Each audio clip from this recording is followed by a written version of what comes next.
இங்க பாத்தீங்கன்னா இந்த ஹீரோ லவ் ஃபெயிலியர் ஆனதுல இருந்து கல்யாணம் வேணாம்னு சொல்லி 5 வருஷமா தள்ளி போட்டுக்கிட்டே இருக்காரு. பிருத்திவிராஜ் தான் இவருக்கு மோட்டிவேஷன் ஸ்பீச்சை கொடுத்து தன்னோட தங்கச்சியும் ஒரு கல்யாணம் பண்ணி கொடுக்கறதா இருக்காரு. கல்யாணத்துக்கு வெறும் 10 நாள் தான் இருக்குது. மாப்பிள்ளை இது வரைக்கும் பொண்ணோட போட்டோ பார்த்ததே கிடையாது. மச்சானோட நல்ல மனசுக்காக மட்டும் தான் ஒரு கல்யாணத்துக்கு ஓகே சொல்லியிருப்பாரு. மாப்பிள்ளையும் மச்சான பார்த்ததுக்கு அப்புறம் 2 பேரும் சேர்ந்து சரக்கு போட்டு இவரோட லவ் ஃபெயிலியர் மேட்டர் எல்லாம் அவர்கிட்ட சொல்ல ஆரம்பிச்சாரு. பிருத்திவிராஜும் பழைய லவ் ஃபெயிலியர் மேட்டர்லாம் தூக்கி போடு, புதுசா உனக்கு வாழ்க்கை கிடைக்க போது சந்தோஷமா இருறான்னு சொல்லி அவருக்கு மோட்டிவேஷனாவே பேசிட்டு இருக்காரு. அந்த நேரம் பார்த்து பிருத்திவிராஜோட வைஃப் மாப்பிள்ளையை பார்க்கறதுக்காக அந்த ரூமுக்கு வர, டேய் உன் அண்ணி வந்துக்கிறாங்க பாருன்னு சொல்லி பிருத்திவிராஜ் சொல்ல, மாப்பிள்ளை அண்ணியை பார்த்தது பயங்கரமான ஷாக்கு, அன்னிக்கும் சரியான ஷாக்கு. மாப்பிள்ள லவ் ஃபெயிலியர் ஆகி யாரை மறக்கணும்னு சொல்லி பிருத்திவிராஜ் கிட்ட பேசிக்கிட்டு இருக்கானோ அவங்களே தான் எனக்கு அண்ணியா இருக்காங்க. இந்த விஷயத்தை பிருத்திவிராஜ் கிட்ட சொன்னா மனசு ஒடிஞ்சு ரொம்ப கஷ்டப்படுவார்னு சொல்லி இந்த கல்யாணத்தை தானே நிறுத்திடலாம் சொல்லி ரொம்பவும் பிளான் பண்ண ஆரம்பிச்சாரு. ஹீரோவும் பிருத்திவிராஜுக்கு ஃபோன் பண்ணி எனக்கு ரொம்ப மனசு கஷ்டமா இருக்கு, இந்த கல்யாணத்தை நிறுத்தலாமான்னு சொல்லி கேட்க, ஹீரோ பேசுறத சீரியஸாவே எடுத்துக்காம பழைய லவர்லாம் நினைச்சு உனக்கு கொஞ்சம் கஷ்டமா தான் இருக்கும், அதெல்லாம் நினைச்சு ஃபீல் பண்ணிருக்காருன்னு சொல்லி தமாசா மாத்தி விட்டுறாரு. ஹீரோவும் கல்யாணம் பண்ணிக்கிட்டு சொல்றாரு, அவங்க அப்பா அம்மா கிட்ட சொல்றாரு, யார்கிட்ட சொன்னோம்னே பெருசாவே எடுத்துக்க மாட்டாங்க. ஹீரோவும் இந்த கல்யாணத்தை நிறுத்த அவங்க ஃப்ரெண்ட்ஸுங்க எல்லாம் வச்சு எவ்வளவு பிளான்லாம் பண்ணி பார்த்தாரு, எதுவுமே ஒர்க் அவுட் ஆகல. கடைசியா அந்த பொண்ணு கிட்டே போயிட்டு உண்மையை சொல்லிடலான்னு போய் நிக்க,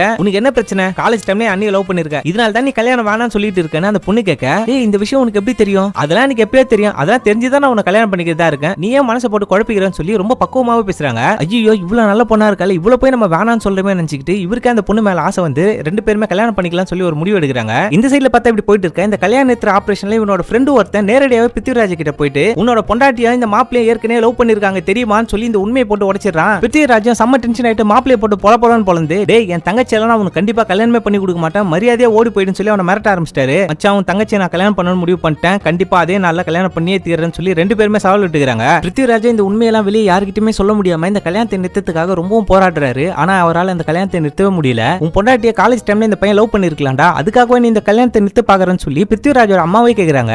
அம்மா இந்த விஷயம் உனக்கு எப்படிமா தெரியும், டேய் இந்த விஷயம் எல்லாமே எங்களுக்கு தெரியும்டா, இதெல்லாம் தெரிஞ்சுதானே அந்த கல்யாணத்துக்கு எல்லாம் ஏற்பாடு பண்ணி வச்சிருக்கிறோம், நீ ஏன்டா தேவையில்லாம டென்ஷன் ஆகுறன்னு சொல்லி அவங்க ரொம்ப கேஷுவலாவே பேசுறாங்க. உண்மையெல்லாம் தெரிஞ்சுக்கிட்ட பிருத்திவிராஜ் ஒரு மனசுல இந்த கஷ்டம்லாம் போயிட்டு அந்த கல்யாணத்துக்கு ஓகே பண்ணாரு. சில பல கலாட்டாலாம் அந்த கல்யாணத்தை நிறுத்தத்துக்காக நடந்தாலும் கடைசியாவே அவங்க 2 பேருக்குமே கல்யாணம் நடக்குது. அசல் கோளாறு பணம் செம்ம வைரலான சாங் இந்த படத்தில் தான் இருக்கு. மறக்காம இந்த படத்தை பாருங்க. தேங்க்யூ.